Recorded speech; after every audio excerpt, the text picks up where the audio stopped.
Hey there, folks. I'm Isaac, and I'm not exploring the Undermine. And I'm Claire, and I own a bookstore.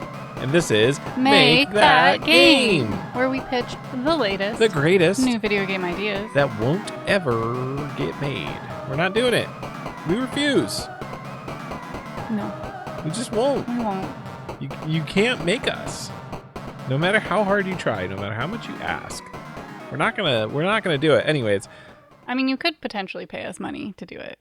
Oh, actually, that is true. That's like not off the table.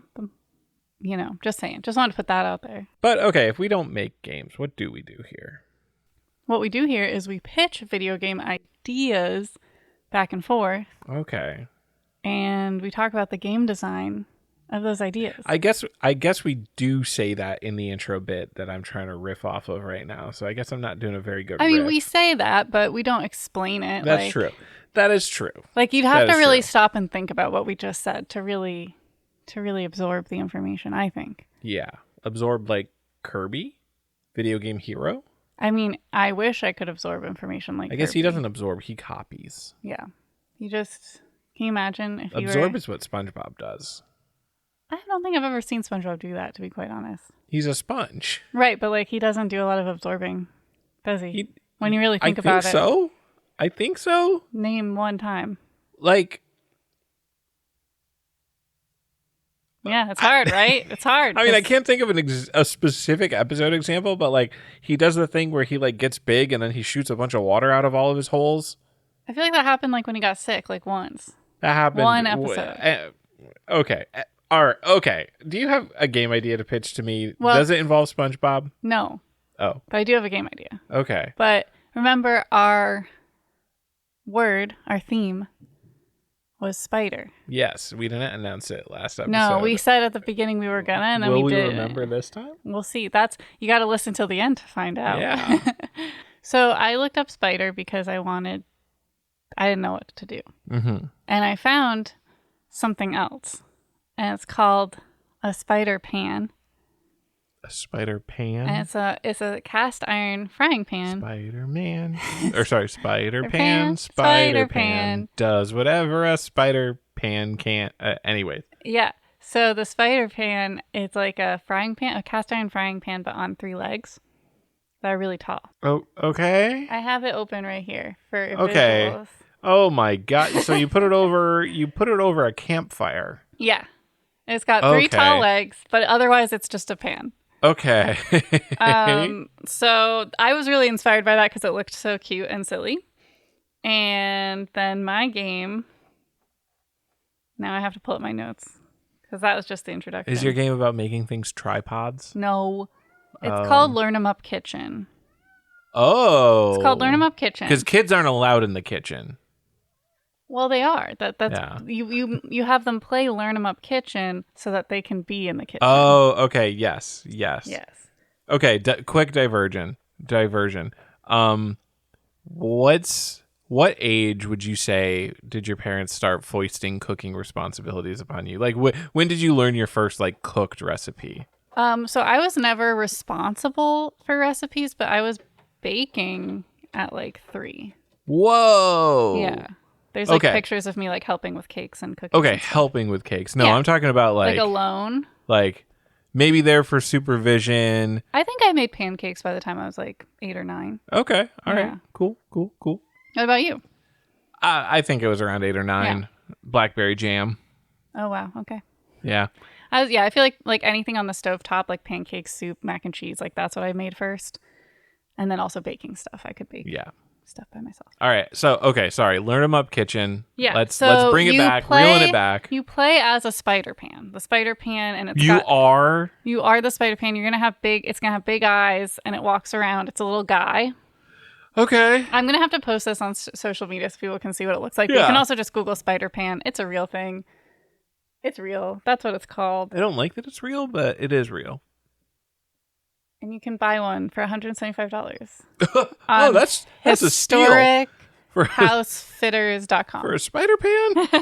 I mean, it is cast iron. Anyway. Okay, wait, hold on. Did we ever dive into like the intent and purpose of a spider pan compared to a normal pan? Is that relevant to the game idea Are you going to I mean, explain it in the game I'm not, idea? but we can, if you want, I can read the description. It's Yeah, a long-handled frying pan with 3 legs. Okay. It was used extensively around the fire to catch drippings from roasting meat and saute vegetables. The long handle provided some space between the fire to cook. So it's a pan that catches drippings?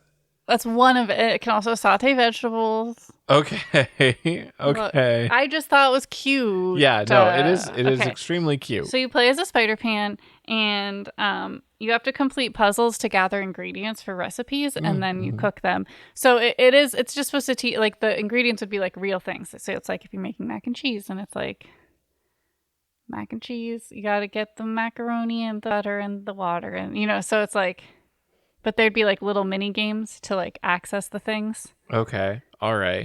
So the idea is that like you could actually learn some recipes from Learn 'em Up Kitchen.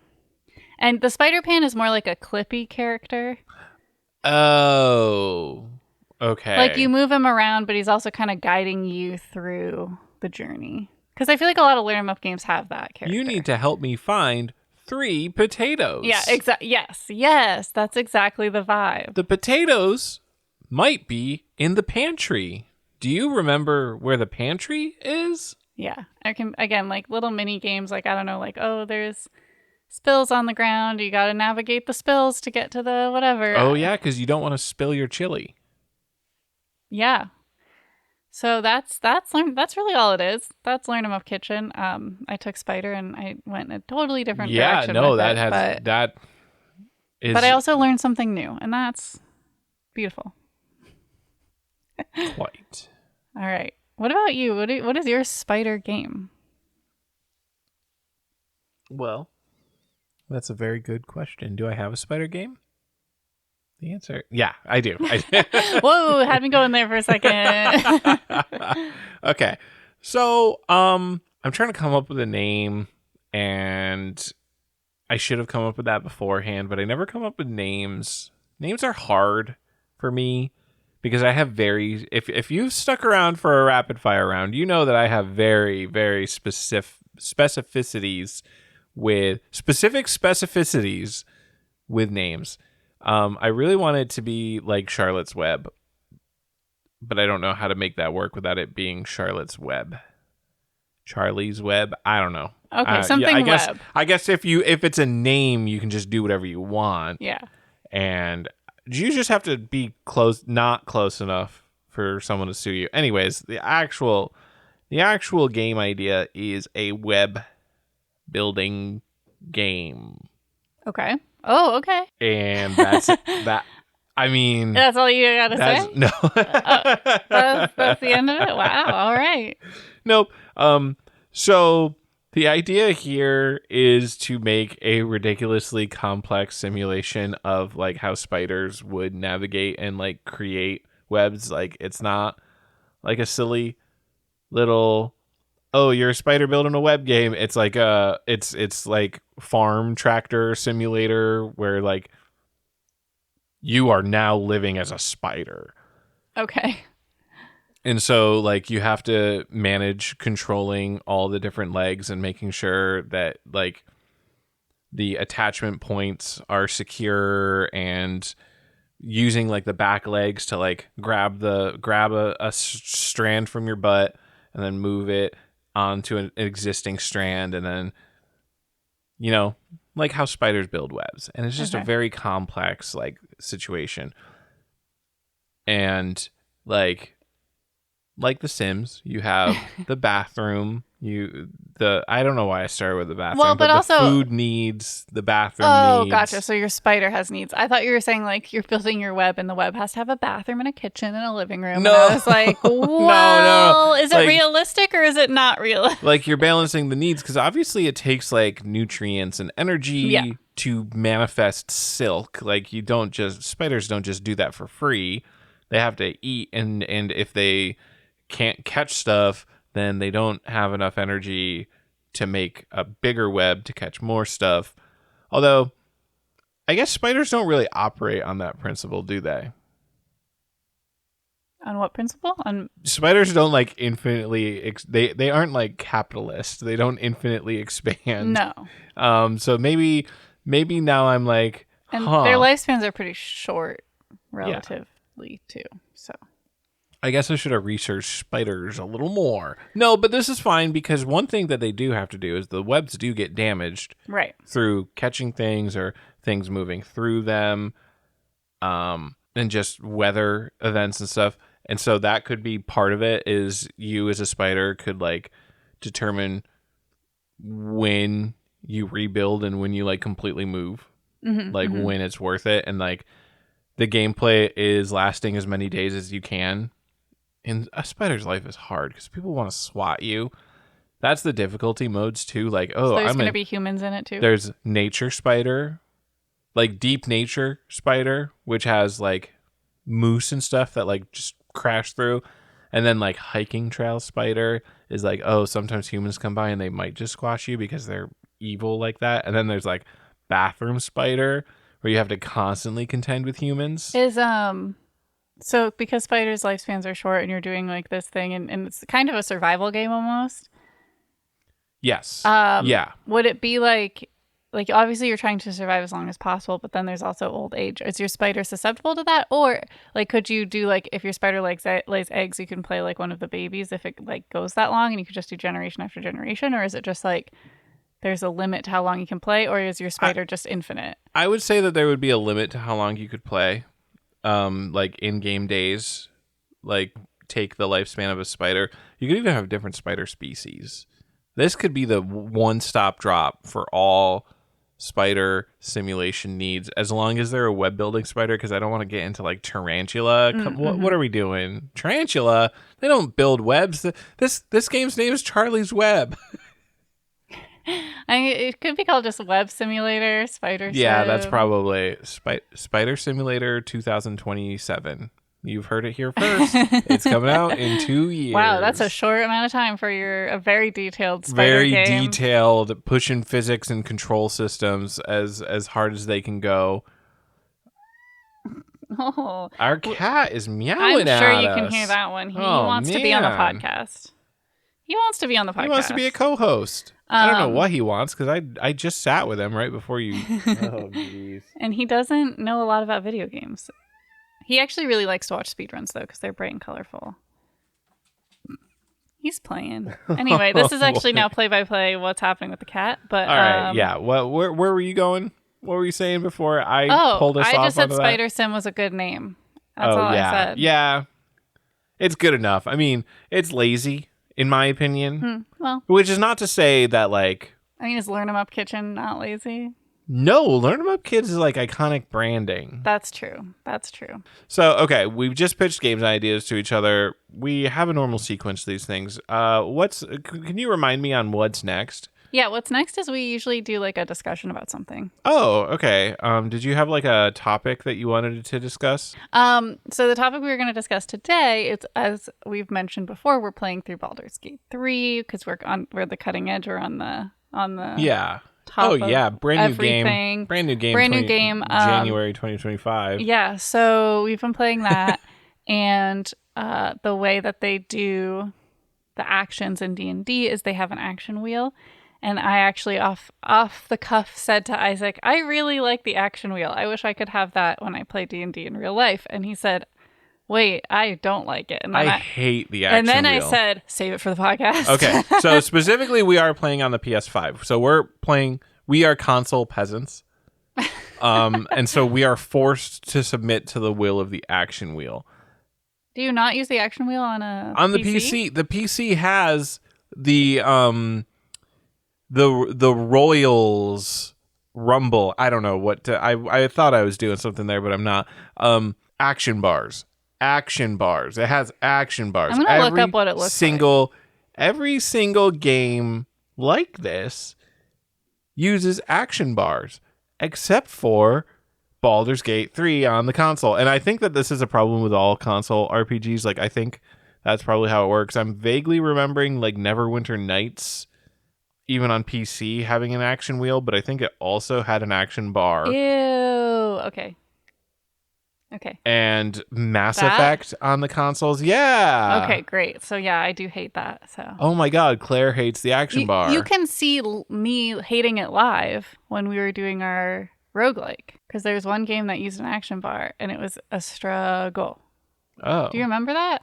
That was Tales of Majayal. Yes. Yeah.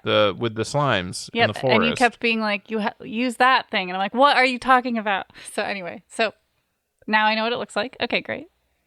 Yeah, anyways, action circle, terrible. Oh my God. Every single time I have to use the action circle, I get frustrated. And I'm like, why isn't there just a bar that I could use my D-pad to navigate on? So I think you're going to have to talk about why you hate the action wheel. And then I can talk about why I like the action wheel. So the action wheel, it's a debate. You are walking around in the wilderness and you're like, okay, I want to cast Speak with Animals. This is kind of a bad example. I want to cast Speak with Animals. And so you have to press a button. It brings up the wheel. And then you have to navigate through the pages of because it can only show so many things at once, right? So you have to figure out which page Speak with Animals is on, and you can set it up yourself, and you can do that. But by default, it's kind of a janky setup where the first page has like jump and attack and like basic commands that make sense. But then they're like, well, the first couple of like extra things that they get, we'll also throw on here. So like, oh, you've got a class or a race feature of Speak with Animals. Well, okay, that'll be on the first page because you got that during character creation. All right. Then second page also has some like basic everything. Everybody can do these things like throw and dash and sneak and stuff. And you're like, okay, but wasn't the first page that everybody can do some things? And then you've got like, okay, here's some magic spells on page 3. But we'll only use 4 of your slots. And then on page 4, we'll put like 3 magic spells. And then page 5 is potions and stuff. And you're like, okay, why aren't you filling the wheels? B, what semblance of organization are you attempting to enact here? Because it doesn't even make sense. You're just randomly not even filling out wheels. You're just dumping them all over the place. And again, I acknowledge that I can like customize these setups, but I don't want to sit there because we're playing co-op. I don't want to be like, hey, Claire, hold on. I mean, I would customize my wheel. I didn't know you could do that. Okay, but do you really want to like sit there and spend like 20 minutes? Like, all right, let's just organize the wheel. Have you met me? What's my literal day job is organizing random stuff. Okay. That's pretty much what I do. All right. Well, all right. I guess that's what we'll do. And if you only had to do it once, and you could put your favorite stuff on the wheel. you it depends. I don't even know what it looks like when you customize the wheel and then you get new stuff, how it's going to fill that out, because it already doesn't make sense how it's filling it out anyways. So basically my major complaint is just how many like clicks it takes to get to what you're looking for. There's some hot tips about it all how online. much There's stuff that you need to memorize. Okay. Just like, shifting to animal form is page 1, but shifting back from animal form is page 3. But you can, okay. But you can customize that. Yeah, you could make page 3 like all about animals. Also, this is skill issue complaint. Sometimes you misclick. Yes. And I feel like the wheel, I'm much more susceptible to misclicking with the wheel than I am with an action bar. All right. Also, the symbols are basically so meaningless. This would affect action bar too, but it's like, come on, give me a button with words on it. Conjure animals. I don't want to see a picture of like a fox's head with a Roman numeral 2 next to it. Opinions. That to me is like, oh, fox is cunning. Let me cast that. Oh, I just summoned a bunch of animals and they weren't even foxes. Sorry. Is it my turn? Yes. Okay. So I like the wheel. I don't think it's perfect, but I like it. And to say off your last point, the reason when I first said it to you, when I said I like the action wheel, I wish I had it in D&D. It's because of the icons. I love the icons. The fact that I don't have to read anything, I go so much faster than in real D&D. I sit there staring at my sheet like, okay, this is called this, and this is this, and it's just. But like looking at a hand throwing a thing, and that's throw, great. I know I have that action. Jump, great. Stab, great. Like I don't know. It's just like for me, the icons are so much easier to interpret. Like it's so much of a faster learning curve for me than like reading stuff. Also, one of my bonks, and we're not officially honking and bonking Baldur's Gate yet because we want to get further into it. It's a really long game. Have to at least be Act 1. But one of my like, I don't know, I guess like UI bonk. I don't know. I struggle reading the screen. The text is really small, and I don't have great farsight, and it's just like, it's just hard. It's hard for me to read a lot of the details. They have a lot of like detail written stuff. And so if this was all labeled with text, it would be overwhelming. It'd be hard to read, and it'd take me a way longer time. So there's that. So I really like the icons. I do agree with you with the flipping through the pages. However, I don't find it annoying. Like I just kind of go back and forth until I see what I want. Again, with my symbol recognition, and I go, oh, there it is, and then I use it. So like it doesn't really bother me that much. And now that I know you can organize it, like honestly, I'm excited. Oh, folks, the next time we play Baldur's Gate is going to be 90% organizing action wheel. It sounds like fun. Okay. So, I mean, but I think part of it too is I didn't have a lot of experience with other things, and I was mostly comparing the wheel to playing real life D&D. And I think seeing everything I can do live is just so useful. Like, and also then things gray out if I run out of the like resources or actions to do them.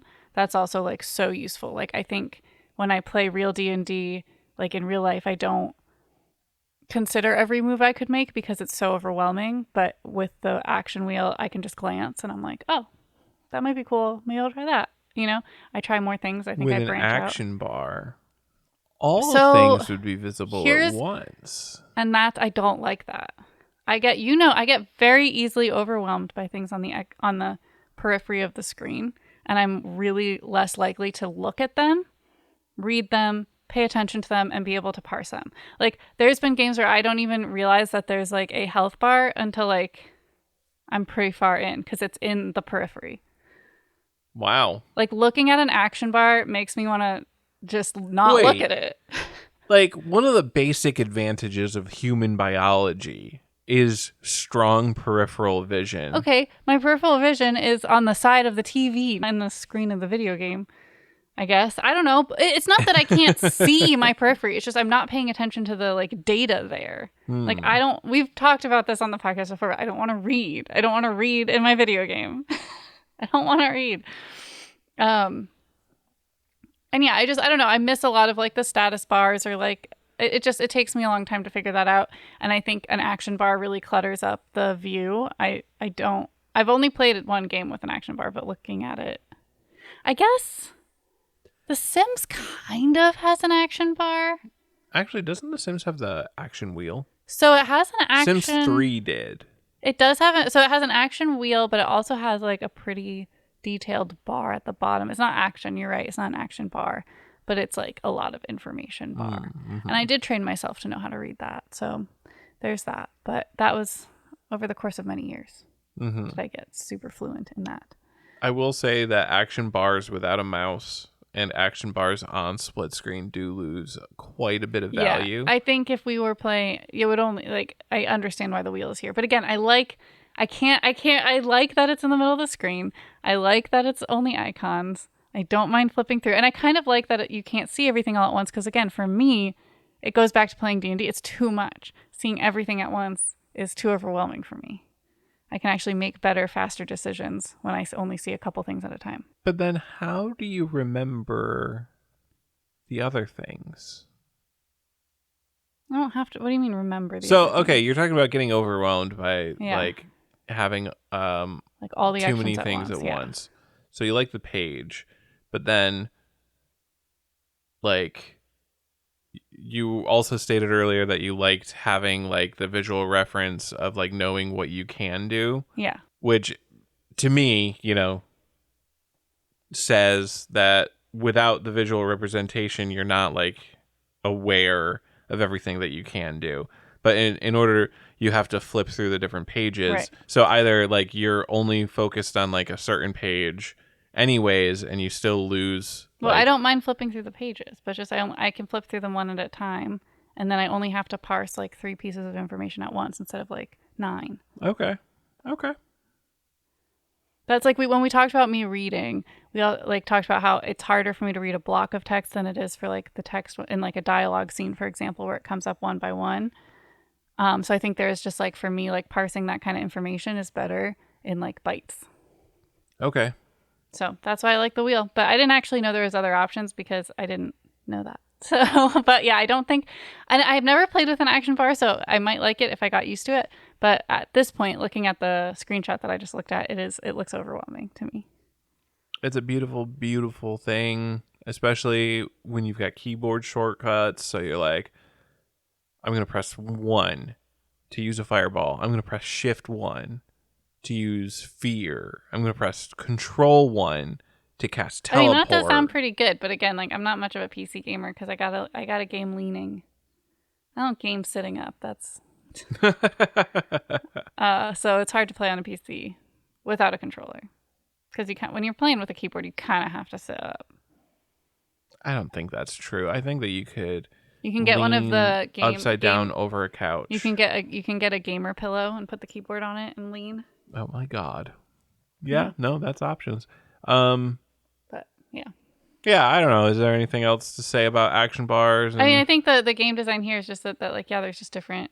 I think it's fun to talk about when we have different opinions and different like play styles, right? Yeah, like this is leaning into my play style, but yeah. I do think to a certain extent, action wheel is kind of mandatory for consoles. It is kind of the most effective way to do it on a console. You could make an action bar work, and one way that I have seen it done is it's kind of like the D-pad is either you press a button and then that gives you access to the action bar with the D-pad, or the D-pad is just always for the action bar. I think that would be okay. Yeah. And so Legend of Zelda kind of does this. Like the Breath of the Wild and Tears of the Kingdom is they give you a series of action bars. They have a wheel. They have a wheel? Yeah, to select like magic hand and glue together. Yeah, to select, but like when you're swapping weapons and that's not a bar though. Using items. Because it only shows you one type of weapon at a time. In a bar of them. I guess but like it's like not always like there. You've got your weapon bar. I guess, but it's not. I don't know. I wouldn't call it that because of the way it scrolls through and it doesn't show everything at once, even for the weapon. Like depending on how many you have, you got to scroll. Is that still an action bar? I don't know. I would say yes. Okay. It is a bar of actions you can perform. Well, you're not performing the actions, to be clear. You're holding things. That's switching weapons is an action. Okay. I don't know if I like based on what I looked at, the action bar looks like it's like static and shows you a lot of things at once. There's a lot of different implementations. Okay. Well, there's different implementations of things. I think part of what I like about the one in Tears of the Kingdom is that it is also in the center of the screen and you don't have to read. That's true. Reading is for squares. Yeah. I don't know. I mean, I like to read books. It's not that I can't read. I just when I play a video game, I'm not going to read. Yeah. What are you? A musical actress? A famous musical actress? Good one. That's going to get them. I don't even remember this person's name. I just know that the meme is they can't read. It's No, we can't say it. Oh, okay. I don't know if that counts as slander or libel or not. If you know, you know. If you know, you know. All right. Well, I think that does it. Yeah, let's do the rapid fire I am round. sorry that we're playing Baldur's Gate. Well, I'm not sorry because I like playing it with you, but you've had a lot of complaints about the 2 players, so I do apologize that I am causing that. Oh, no. Most of my complaints stem from the fact that it's not Divinity Original Sins 2, which is made by the same company like 7 years ago, and I feel overall a superior game. And pretty much every aspect, not all of which are directly related to console versus PC. But, oh man, there are so many things that I just so much prefer about DOS 2. All right. Well, now it's time for the rapid fire round where we generate 3 random words and we come up with a game idea based on those 3 words. And we have to come up with a gameplay loop. I was going to say action loop because we were talking about action wheels. That's not what it is. A gameplay loop. And we have to name it. And we only have 5 minutes to do that. Are you ready with the timer? I'm steady with the timer. All right. And I'm going to start it in 3, 2, 1, go. Okay, so our first words are beg, coalition, remark. Okay. Grand strategy game. Grand strategy? Grand strategy game. So it's like Crusader Kings or more accessible Civilization. So there is a large world map. You build an empire. You are conquering things. But this one has a big diplomatic focus. A lot is of that coalition? Is that part? Yes. Okay. And so like a big part of diplomacy is not just like the actions that you do, but like you have a complex like level of interaction specifically with diplomatic items. So like begging, making aggressive statements, like just making casual remarks and stuff. So like there is like this very deep kind of dialogue system. So what is it between the world leaders? Okay, what time period is it set in? So I mean, it could be fantasy, but like, what's the vibe? So the cool thing is a lot of these grand strategy games do cross many time periods. Like Civilization is literally Stone Age to the future. So it could be that if we just wanted like a cool like empire like spanning the entirety of Civilization. Or we could just focus on it being like, so like Total War is like a 4X like grand strategy kind of game. Which like Total War Warhammer, obviously fantasy themed, or they focus in on like Total War Rome, a specific period. So like the worlds are oyster. Okay. Yeah, it's almost like expansion plus PR. Yeah. I'm thinking about it. Like you have to be careful about your remarks. I feel like the beg part could also refer to like how you deal with like the lower classes too, especially in the early years. Mm-hmm. I don't know. I feel like we have to separate that from remark in a way. Like we can't just be like, well, those are kind of the same. So, okay, great. Oh, no. Yeah. So, I think the key mechanic like that separates this from other things is like the depth of the diplomacy system, where a lot of diplomacy systems are like, I trade you X resource for Y resource.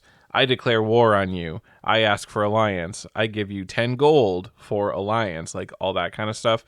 Like this would be a lot more of like a dialogue system with like faction points. I don't know how to describe it. Favorability points based on like how you've acted throughout the game and like what you've said, etc. Oh, the way that we could specifically do like the remarks, like the beg could be like a type of diplomacy, but like remarks is maybe every once in a while there are like worldwide meetings that you attend and you can you like make remarks and you make remarks during the meeting, and like depending on what you say or don't say, based on like the options that you're presented with, that changes how factions view you as well. Okay. So that's the gameplay loop then, is like build cities, attend meetings, make alliances, make coalitions, trade resources, rule the world. Alrighty. Well, then now we got to name it. So we're leaning into like the diplomacy discussion meeting aspect. So it could be... What if we just call it? Or did you have an idea, or no, were you okay? Just... All right, I was picking up cues that you were just doing, like the stalling, like thinking out loud. It's called thinking out loud. I think a cool name for it could just be coalitions. Okay, yeah, I'm fine with that. It's a diplomacy, like it. Yeah, okay. All right. There is a board game already called Coalitions. Oh man, because I was gonna say diplomacy is also a good one, but there's already a board game. No, called I know, Diplomacy. but I'm gonna say it's a video game I think we could do it. Okay. All right. So that's our game. All right. 30 seconds left on the clock. Now it's time for our next 3 words. All right. Starting in 3, 2, 1, go. All right. Hostility. Memorial. Rhetoric. This is also like a diplomacy kind of game, know. so we have to walk away from it. What do you mean we have to walk away Well, from I don't it? want to do No. 2 diplomacy strategy games in All a right. row. So memorial. That's like the hardest one, I think. Hostility is easy. Rhetoric we can figure out. Ooh. Okay, so it's kind of a strategy game. I'm thinking of a city builder where zombies are real, like zombies and ghosts. Yep. So as people die, you have to give them like proper memorials and like treat like the cemetery good, or else you have like a ghost uprising. Okay. So that's the hostility. And the memorial. And the memorial.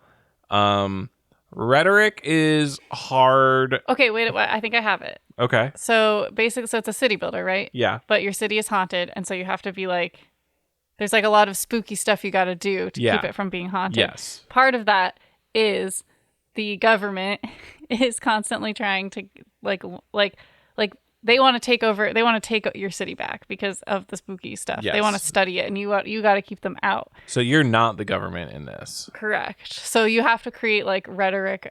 So are you like a guerrilla memorializer? No. So like your town, because you're a city builder. So like the city, it is insular, and you're trying to keep the government from finding.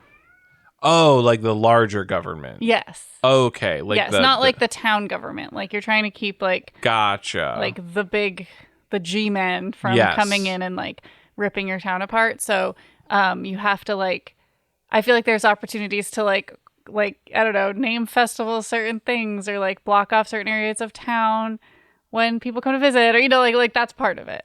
Does that work for rhetoric? It's a little bit of a stretch, but I think it's a little bit of a stretch, but I'm gonna give it. Maybe like part of it is like you have to. It's like press releases, and you have to like select the right. Like there's like a couple words you can choose. You have to like select the right words about incidents, like because you live within the context of the world around you still, even in your city. Yeah. Is that okay? Yeah. Yes. We gotta come up with a name now. Okay, it's called City in the Hellscape.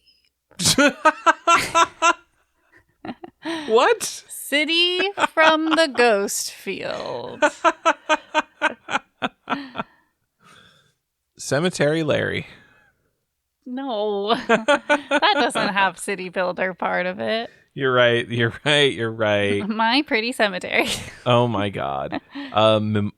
Memorial City. Bury Me Right, the city builder game. Burial rights. Burial. Well, no, that doesn't really tell you the city.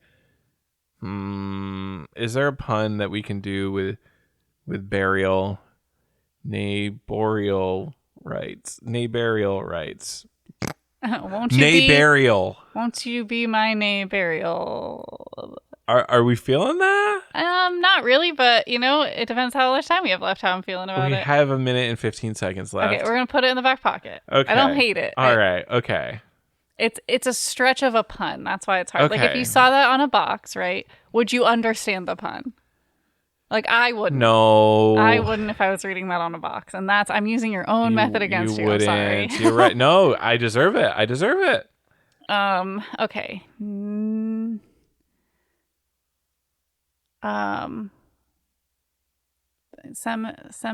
Cemetery City. Like Sim City. Cemetery City. Cemetery cities. But it's not Sim City. No, but it is a city builder. Okay. So. Okay. But maybe we can't use the word sim like that. Tombstone Terror Town. Toontown? Toontown with 15 seconds left on the clock. All right. Unfortunately, it's not an MMO replica of Toontown. Yeah, no, that we'll use Toontown for that one if it ever comes up, though. Okay. Are we ready Yes. for our final 3 words? Yes, and I'm going to start the timer in 3, 2, 1, go. Okay. This is kind of vague words, so hopefully we can work with it. Variety, awful, shed. Awful as in AWFUL? Yeah. Okay. A variety of awful sheds. Yeah. I guess. Or You're awful a shed variety. You're a shed building company, but you live in Toontown, so everything is bad. Okay. No, I don't know what I'm doing. Okay. I mean, it could be a shed building company. Mm-hmm. And you could be Shed Tycoon. And you could be judged based on the variety of your offerings. Okay. But where does awful come in? Because generally in a tycoon game, you don't want to be awful. Right. You want to be good. You want to be powerful. Like, what's the awful part if we're going to do Shed Tycoon? I wonder if awful has any obscure meanings that we can abuse here. I mean, isn't it like full of awe? Can we use that? I don't know if that is technically a separate word. I don't think it is, but I also don't know.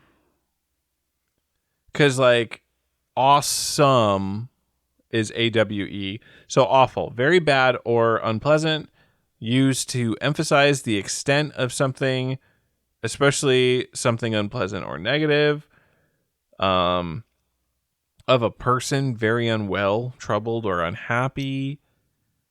Okay, archaic, inspiring reverential wonder or fear. Okay. What if, so they're supernatural sheds. They're supernatural sheds, and I'm trying to think of a mechanic to make use of that aspect. Maybe it's to get people to buy more sheds.